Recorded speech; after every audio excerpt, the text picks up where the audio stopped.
Hello dear students. आज जो है हम लोग क्या करेंगे। आज हम लोग औसत चाल यानी कि एवरेज स्पीड की बात आज हम लोग करेंगे। ठीक है, एवरेज स्पीड क्या है उसके बारे में आज हम लोग डिटेल में स्टडी करेंगे। डिटेल में क्या, जितनी ज़रूरत है ना, जितनी डिमांड है उतनी पूरी करेंगे इसमें कि औसत चाल क्या होता है ना, एवरेज स्पीड क्या होता है। तो देखिए, सबसे पहले हम लोग क्या करेंगे कि यहाँ पे औसत चाल का डेफिनेशन देखेंगे कि क्या होता है। ठीक है, तो औसत चाल का जो डेफिनेशन है हमारे पास यहाँ पे, ठीक है, तो सबसे पहले यहाँ पे हम लोग लिख लेते हैं औसत चाल किसे कहते हैं, उन सारी चीजों को भी हम लोग देख लेते हैं। ठीक है, तो हमारे पास जो है औसत चाल, ठीक है, औसत चाल क्या होता है इसको हम लोग देखते हैं। ठीक है, किसी वस्तु द्वारा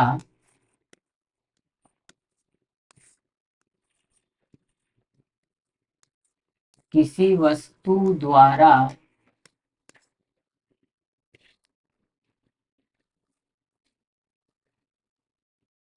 कुल दिए गए कुल समय अंतराल में, है ना, द्वारा दिए गए कुल समय अंतराल में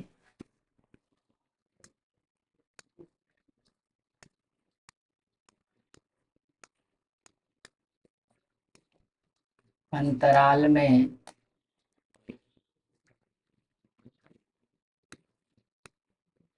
तय की गई कुल दूरी,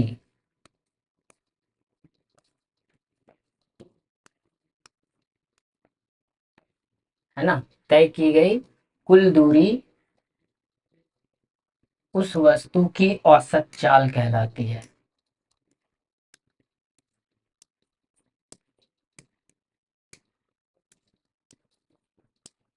वस्तु की औसत चाल कहलाती है। ठीक है, यानी कहने का मतलब है कि अगर कोई भी हमारा, है ना, तो हम इसको ये कर लेते हैं। ठीक है, चलिए चलिए, यानी कि हमारे पास जो है किसी वस्तु द्वारा दिए गए कुल समय अंतराल में तय की गई कुल दूरी उस वस्तु की क्या कहलाती है, औसत चाल कहलाती है ना। तो इस तरीके से अगर हम इसके इंग्लिश की बात करें, एवरेज वेलोसिटी मतलब एवरेज स्पीड, तो एवरेज स्पीड की जब हम बात करते हैं यहाँ पर, तो जो एवरेज स्पीड हमारा होता है ना, तो क्या लिख सकते हैं, there are,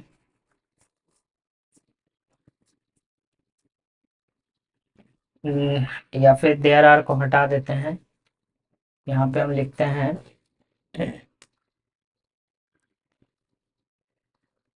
it is the it is the ratio of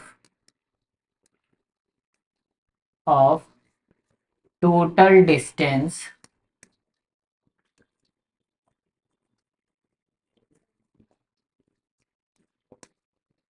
total distance in total interval of time, in total interval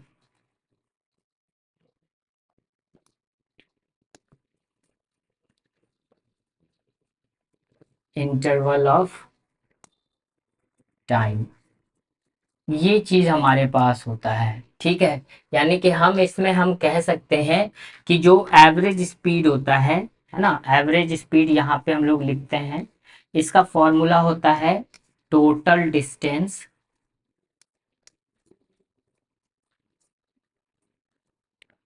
total distance upon total time.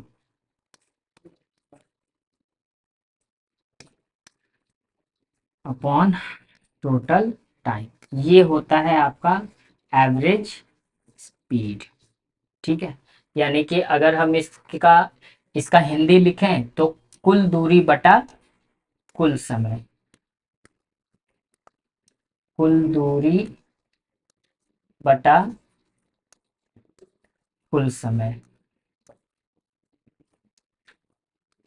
ठीक है, ये हमारे पास है। ठीक, तो हम इस तरीके से हम कह सकते हैं कि जो एवरेज स्पीड होता है वो इसका ये डेफिनेशन होता है हमारे पास, है ना, कि जो कुल समय अंतराल लग रहा है, जो कुल समय अंतराल है उसमें कुल कितनी दूरी तय की गई है, उसी को हम लोग औसत चाल कहते हैं यहाँ पर। ठीक है, आगे की बात करते हैं। अब आगे हमारे पास आता है क्या, एसिलरेशन आता है। ठीक है, अब इसमें जो हम थोड़ा बहुत जो है औसत चाल है ना, हम इसमें थोड़ा सा कुछ हम जोड़ेंगे, है ना। वेलोसिटी वगैरह तो हम सारी चीजें पढ़ा ही चुके हैं, है ना। ये सारी चीजें इसमें हम थोड़ा सा कुछ जोड़ना चाहेंगे, अगर हम पेज लेने की कोशिश करें।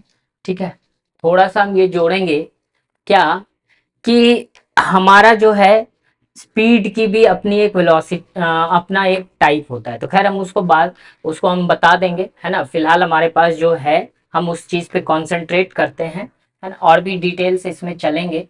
ठीक है, तो जैसे एसिलरेशन हमारे पास है। ठीक है, एसिलरेशन से पहले की बात अगर की जाए, जैसे कि हम बैक में अगर जाएं तो हम एक चीज आप लोग को नहीं बताए थे। ठीक है, क्या नहीं बताए थे, जैसे कि हमारे पास स्पीड था, है ना। हम स्पीड में देखिए, हम आपको एक बार फिर से वापस लिए चलते हैं। स्पीड में ही हम आपको एक बार वापस क्या लिए चलते हैं, कि हम इसमें टाइप्स ऑफ स्पीड की बात करते हैं, है ना। इसकी पहले हम बात कर लेते हैं टाइप्स ऑफ स्पीड की।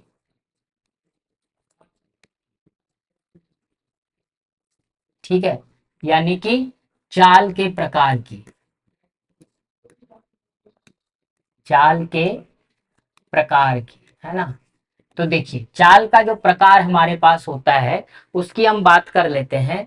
तो उसमें सबसे पहला जो आता है हमारा, एक समान चाल आता है। क्या आता है, एक समान चाल। एक समान चाल, यानी कि यूनिफॉर्म स्पीड कहते हैं इसको हम लोग, यूनिफॉर्म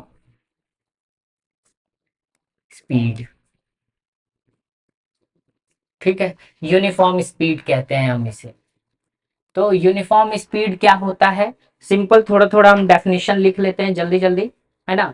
उसके बाद हम लोग आगे की बात करेंगे। ठीक, तो डेफिनेशन क्या हमारे पास है ना। तो क्या कहते हैं, इक्वल डिस्टेंस, छोटा छोटा लिखेंगे, है ना। बड़ा में पहले हिंदी में लिख लेते हैं, है ना। वस्तु द्वारा, वस्तु द्वारा बराबर समय अंतराल में,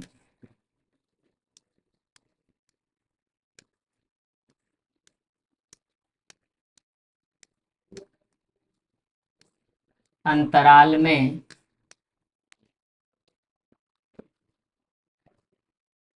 बराबर दूरी तय कर की जाती है, बराबर दूरी तय की जाती है ना।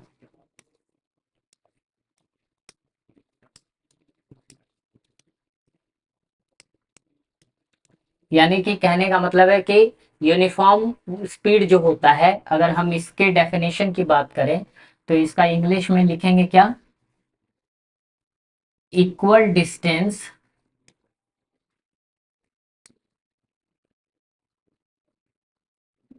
Equal distance covered by an object,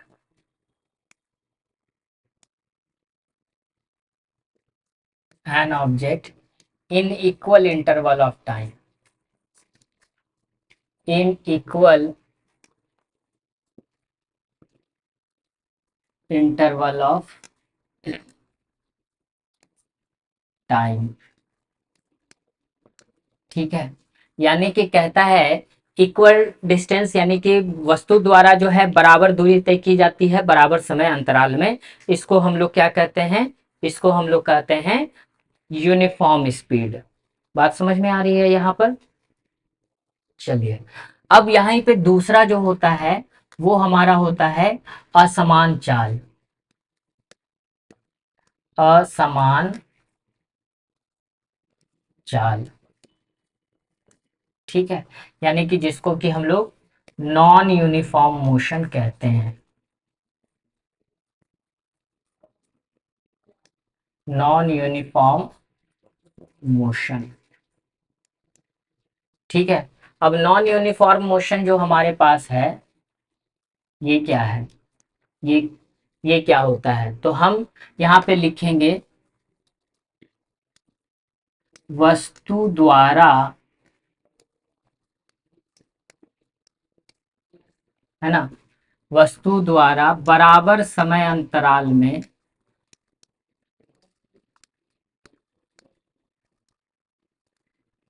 बराबर समय अंतराल में, है ना, असमान दूरी तय करना, बस असमान दूरी तय की जाती है। असमान दूरी तय की जाती है, ठीक है, ये सब, यानी कि कहता है हमारे पास कि भाई समय तो बराबर बराबर बीतेगा ना, अब 1 सेकंड होगा, 2 सेकंड होगा, 3 सेकंड होगा, है ना, 1 मिनट होगा, 2 मिनट, 4 5 मिनट, इस तरीके से जाएगा, लेकिन समय अंतराल तो बराबर जाएगा, लेकिन दूरी जो होगी वो असमान तय की जाती है ना। तो हम लोग इसे क्या कहते हैं, असमान चाल कहते हैं, नॉन यूनिफॉर्म स्पीड या मोशन। यहाँ पे मैंने मोशन लिख दिया, इसको आप स्पीड कर लीजिए, ठीक है, ये चीज है।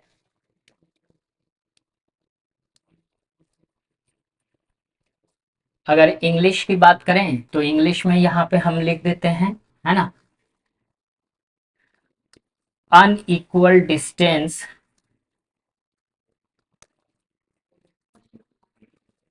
unequal distance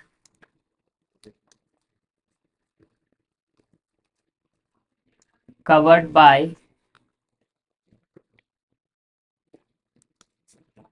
an object in unequal equal interval of time, in equal interval of time। यानी कहने का मतलब क्या है हमारे पास, कि हम अनइक्वल डिस्टेंस कवर करते हैं, वस्तु द्वारा किया जाता है इक्वल इंटरवल ऑफ टाइम में। ये हमारा एक टाइप है ना। तीसरा टाइप हम लोगों ने अभी जस्ट पढ़ा, औसत चाल, जो अभी आपको हमने पढ़ाया यहाँ पर, है ना, ये देखिए, ये हमने पढ़ाया आपको। तो ये जो होता है स्पीड का ही एक टाइप है ना। तो अगर हम एक और इसकी बात करें, है ना, तीसरा तो आपको पता ही है ना, तीसरा औसत चाल जो कि अभी हमने बताया। चौथी की बात अगर कर लें, है ना, तो मैं यहाँ पे तीसरा लिख देता हूँ, बट तीसरा जो है मैंने आपको पढ़ाया है अभी जस्ट। तीसरा जो होता है औसत चाल होता है, जो कि अभी जस्ट हमने बताया आपको। औसत चाल यानी एवरेज स्पीड। तो इसका डेफिनेशन अभी मैं नहीं लिखूंगा, क्योंकि अभी जस्ट मैंने लिखा है एवरेज स्पीड, ठीक है, ये हमने आपको पढ़ाया है, अभी जस्ट पढ़ाया। एक होता है तात्क्षणिक चाल। तात्क्षणिक,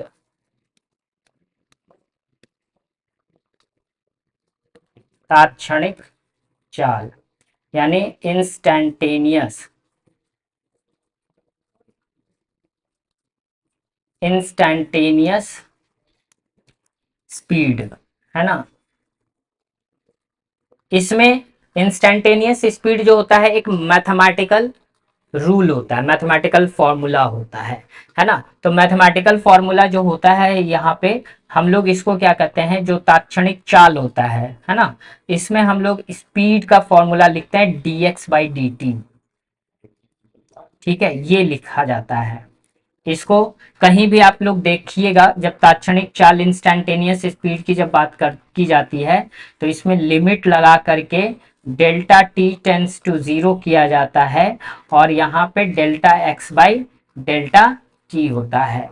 तो ये भी एक चाल का एक प्रकार है। तो ये आपका तात्क्षणिक चाल होता है, यानी कि इंस्टैन्टेनियस स्पीड होता है, और ये जो है आपका एक मैथमेटिकल फंक्शन है ना, गणितीय रूप है ये एक। बात समझ में आ गई? तो इसको कहते हैं, यानी ये कुल मिलाकर के 4 प्रकार के आपके जो होते हैं, क्या होते हैं, स्पीड होते हैं, जिसमें कि हमने आपको ये बता दिया। ठीक है, वेलोसिटी में भी होते हैं, लेकिन सेम ही चीज, चूंकि डिस्प्लेसमेंट होता है, सारी चीजें होती हैं, तो सेम ही चीज होता है। तो अब हमारे पास अब यहाँ पे बात आती है, अब हम लोग एसेलरेशन पे बात करेंगे, क्योंकि हमारे पास जो है अब एसेलरेशन की बारी आती है।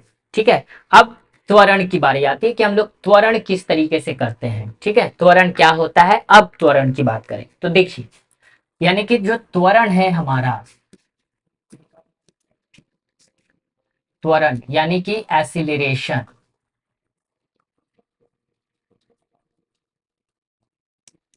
है ना, त्वरण। तो यहाँ पे त्वरण किसको कहा जाता है? अब हम लोग यहाँ पर क्या करेंगे कि अब हम बात कर रहे थे त्वरण की, है ना, एसिलरेशन की। तो क्या है ये एसिलरेशन, त्वरण क्या है?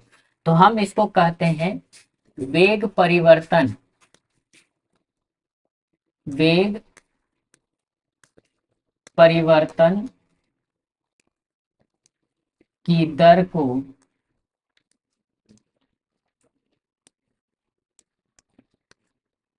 त्वरण कहते हैं।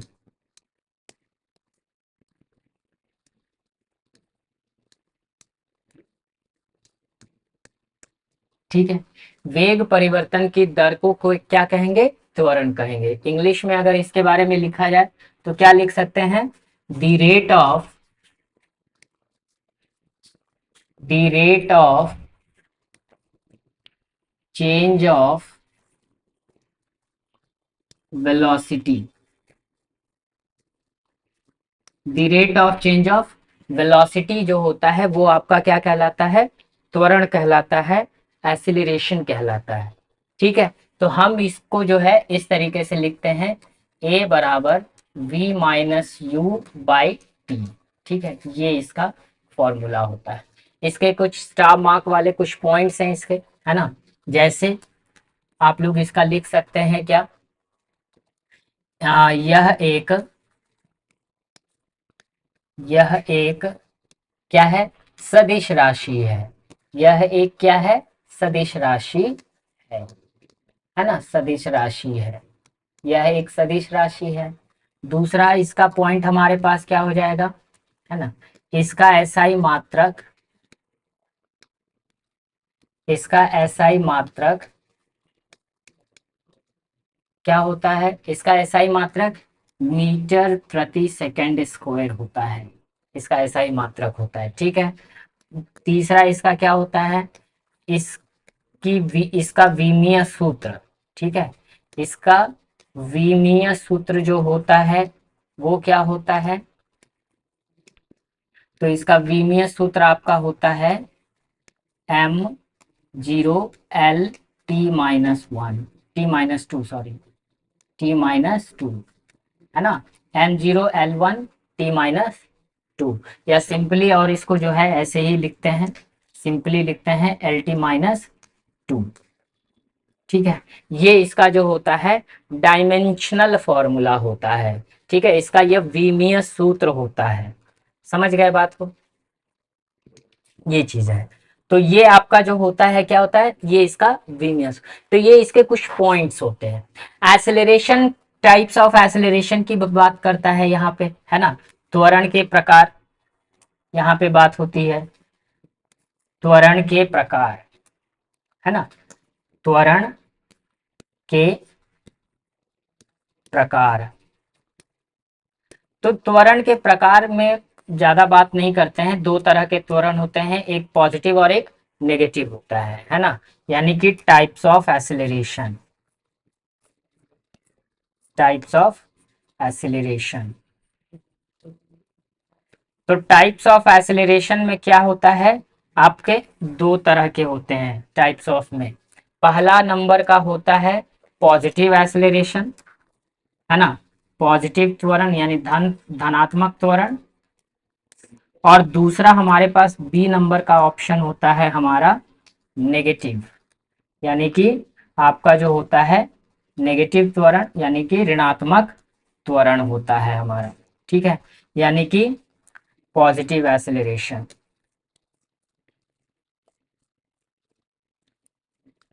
पॉजिटिव एक्सेलरेशन और दूसरा होता है हमारा नेगेटिव एक्सेलरेशन, है ना।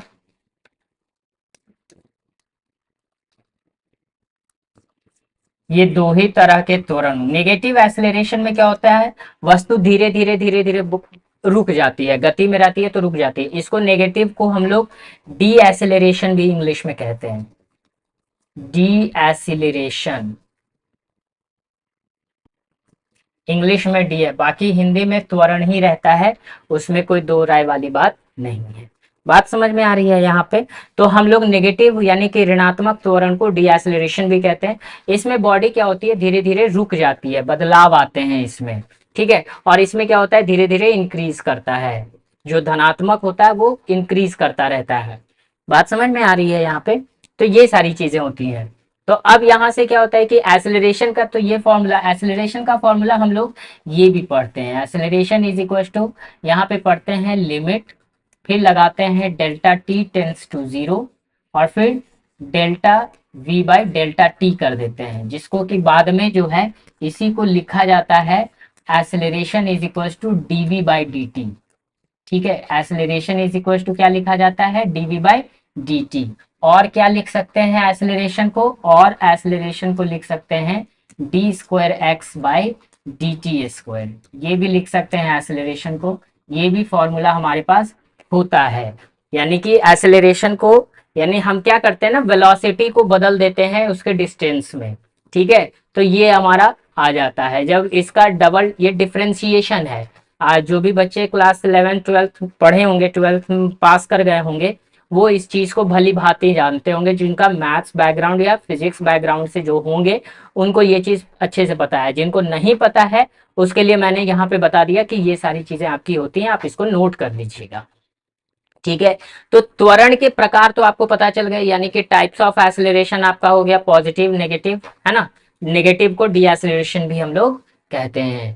तो ये आपका त्वरण हो गया, ठीक है। अगर हम देखिए यहाँ पे सारी चीजें हमने ये आपको लिख दी हैं, ये क्लियर है बातें यहाँ पे। चलिए आगे की तरफ बढ़े। अब कहता है समांतरित त्वरित गति के लिए गैलीलियो के समीकरण, यानी कुछ समीकरण दिए गए, इसको सिंपली हम लोग कहते हैं इक्वेशन ऑफ मोशन, है ना। सिंपली इसको गति के समीकरण बोला जाता है। क्या बोला जाता है, गति के समीकरण, गति के समीकरण, यानी कि इक्वेशन ऑफ मोशन, है ना, equation of motion, equation of motion ये बोला जाता है, ठीक है। इक्वेशन ऑफ मोशन बोला जाता है। अब यहां से ये चीज होता है। तो ये तीन प्रकार के होते हैं इक्वेशन ऑफ मोशन।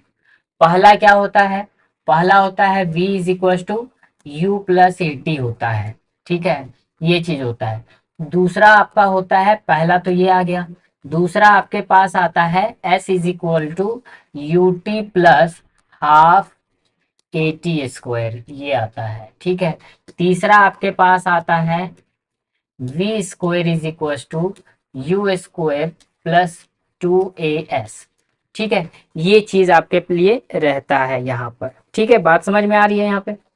अब इसी में क्या होता है कि इसी समीकरण को देखते हुए इसमें जो है ना हम लोग क्या करते हैं, हाइट को लेकर के भी काम करते हैं, यानी ऊंचाई इससे लेकर के, यानी कि ग्रेविटी की भी बात कर लेते हैं, है ना। यानी कि गुरुत्वाकर्षण का, गुरुत्वाकर्षण में भी गति के नियम यानी कि गति के समीकरण लगते हैं। ठीक है, गुरुत्वाकर्षण में भी क्या होते हैं, गति के समीकरण लगते हैं यहाँ पर। तो मैं यहाँ पे आपको लिख देता हूं। नेक्स्ट जो पॉइंट रहता है, गुरुत्वाकर्षण के संदर्भ, ठीक है,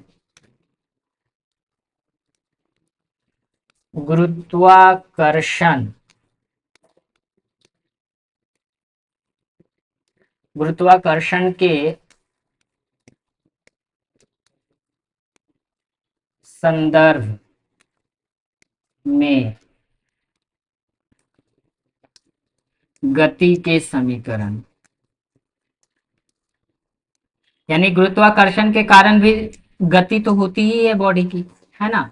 तो इसमें जो होते हैं, यानी कहने का मतलब क्या है, equation of motion, equation of motion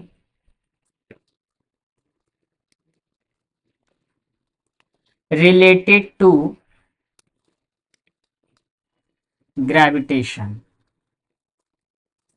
related to gravitation, है ना। यानी कि हमारे पास जो है ग्रेविटेशन के रिलेटेड जो है आपके पास कुछ गति के समीकरण होने चाहिए। ये दो प्रकार के होते हैं। पहला होता है आपका, है ना, गुरुत्वाकर्षण के अधीन, ठीक है। पहला क्या होता है, गुरुत्वाकर्षण के अधीन,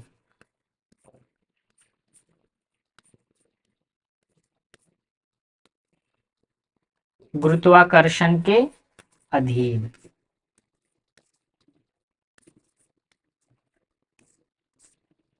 और यानी कि अंडर ग्रेविटी, है ना, के अधीन गति लिख दीजिए, गुरुत्वाकर्षण के अधीन गति, ठीक है। यानी कि हम इसको लिख सकते हैं मोशन अंडर ग्रेविटी,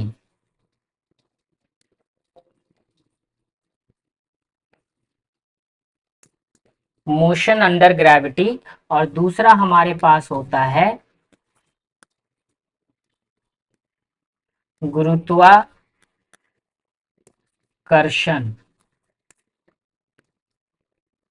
के विरुद्ध गति, ठीक है, के विरुद्ध गति। ये भी गैलीलियो के में ही आता है, यानी मोशन अगेंस्ट ग्रेविटी,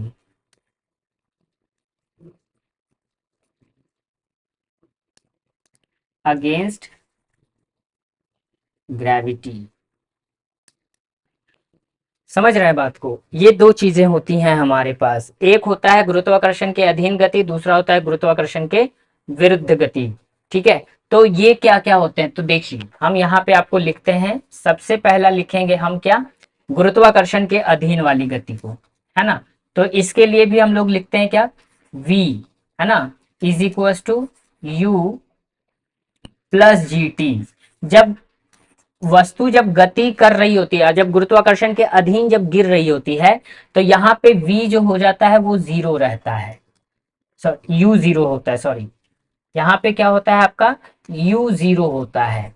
u जब जीरो रहेगा तो v इक्वल टू सीधा gt लगाएंगे, है ना। s के कॉन्सेप्ट में अगर बात करें, गिर रहा है तो सीधा हाफ gt स्क्वायर लगाएंगे। और यहाँ पे s के जगह पे क्या डालेंगे, यहाँ पे s के जगह पे h डालेंगे।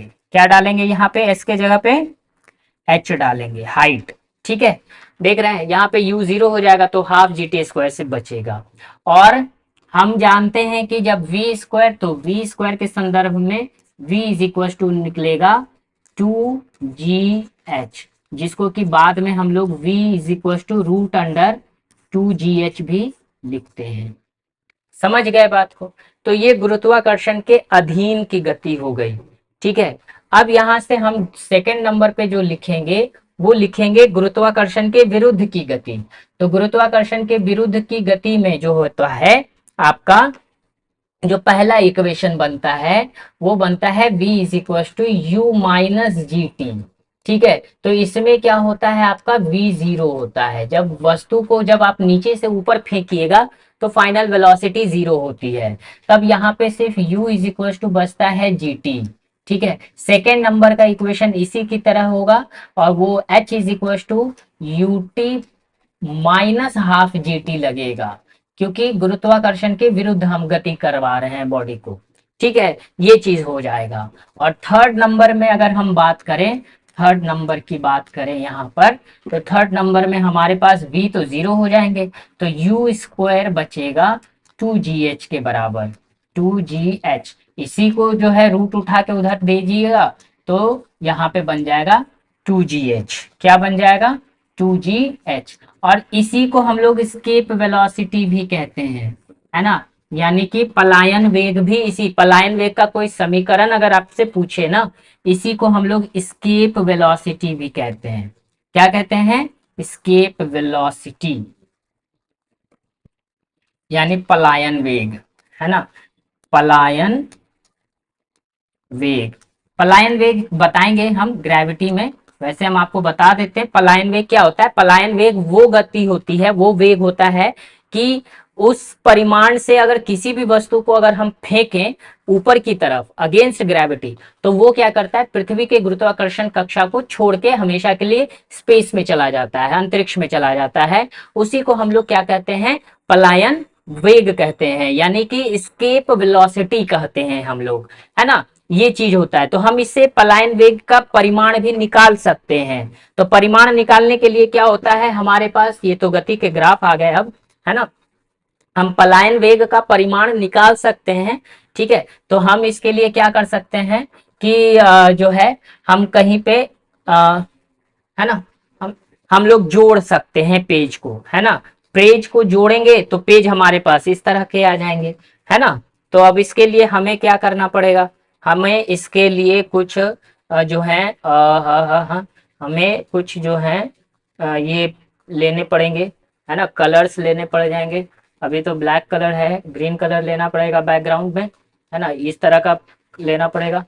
और भी कलर्स आते हैं हमारे पास, है नहीं है? ठीक है, चलिए कुछ हद तक यही चीजें हैं। ठीक है, चलिए इसी को रहने देते हैं, हमारे पास है ही। ठीक है, हटा देते हैं इसको, यही था ही।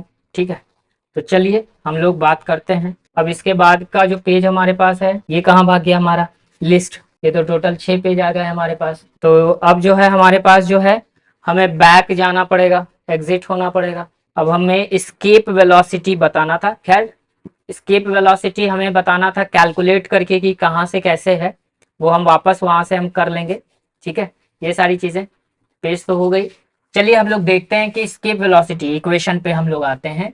कि हमने बताया था कि u is equal to root under, हमने बताया 2gh होता है। ठीक है, ये चीज हम लोग करते हैं। अब यहां से हमारे पास क्या है कि यू जी जो है, हमें पता है कि जी जो होता है 9.8 मीटर पर सेकेंड स्क्वायर होता है। ये चीज हमें पता है, मीटर पर सेकेंड होता है। हाइट मतलब अर्थ का रेडियस होता है। ठीक है, तो ये कितना होता है, लगभग आपका जो होता है 6.4 इंटू 10⁻6 मीटर के आसपास होता है। ठीक है, 64 यानी 6400 किलोमीटर रहता है हमारा। हम आपको ये बता रहे हैं कि कैसे हम लोग कैलकुलेट करते हैं स्केप वेलोसिटी को। ठीक है, बाद बाकी तो बस सिंपल सा आपको रख देना है रूट के अंदर ये सारी चीजों को। 2 इंटू कितना ले लेना है, 9.8 ले लेना है, और इंटू में कितना ले लेना है, 64 इंटू 10⁻6 कर देना है। ठीक है, ये सारी चीजें हो जानी है। सारी चीजें चूंकि मीटर में ही है तो मीटर में ही रहनी चाहिए यहाँ पे। तो u इज इक्वल टू, अब क्या कीजिएगा आप यहाँ से, अब इसको मल्टीप्लाई कीजिए। 8 टू जा कितना हो जाएगा 16, है ना। फिर 9 टू जा 18, और 18 और कितना हो जाएगा 196। क्या ये चीज है, एक डेसिमल हम लोग लगा दिए यहाँ पे।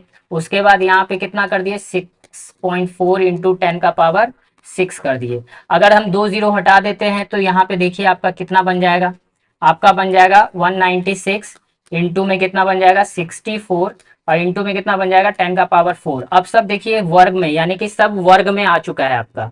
नहीं, 196 का कितना होता है, 196 का अगर हम देखें तो 14 इसका वर्गमूल बनता है ना। और अगर बाद बाकी 64 का करें तो कितना बनता है, 8 बनता है। और यहाँ पे कितना बन जाएगा, 10⁻2 बन जाएगा। यही चीज बनेगा। है ना। अब यहां से हम लोग क्या करेंगे, तो u इज इक्वल टू कितना हो जाएगा 112, है ना, 112 इंटू कितना बन जाएगा 10 का पावर 2, डेसिमल लगा दीजिए इसमें, है ना। ये सारी चीजें हमारे पास करने की बातें आएंगी सारी चीजें। तो 11.2, है ना, यहां से, और ये चूंकि मीटर में है तो किलोमीटर में चेंज कर दीजिए। किलोमीटर में चेंज कीजिएगा तो क्या कीजिएगा 1000 से डिवाइड कर दीजिएगा, है ना। ये चीज है, तो पहले ही 100 से 100 खत्म हो जाएगा, तो कितना बचा u is equal to 11.2 kilometre per second. यानी कि ये हमारा पलायन वेग का मान हो जाता है कि हम जो है 11.2 किलोमीटर पर सेकेंड की स्पीड से किसी भी वस्तु को अगर हम फेंकेंगे तो वो क्या करेगा, पृथ्वी की गुरुत्वाकर्षण कक्षा को पार कर जाएगा और वो हमेशा के लिए स्पेस में कहीं ना कहीं गुम हो जाएगा। तो इसको आप याद कर लीजिएगा। 11.2 हमने आपको निकालने के लिए बता दिया, थोड़ी सी जानकारी हमने आपको एक्स्ट्रा दे दी, है ना। लेकिन बहुत जगहों पर बुक्स वगैरह में तो डायरेक्ट रहता है कि आपको इसको याद रखना है ना। लेकिन हम आपको निकालने के लिए बता दिया, और इसका पलायन वेग का जो मान होता है वो कितना होता है 11.2 किलोमीटर पर सेकेंड इसका मान होता है। बात समझ में आ गई आप लोगों को।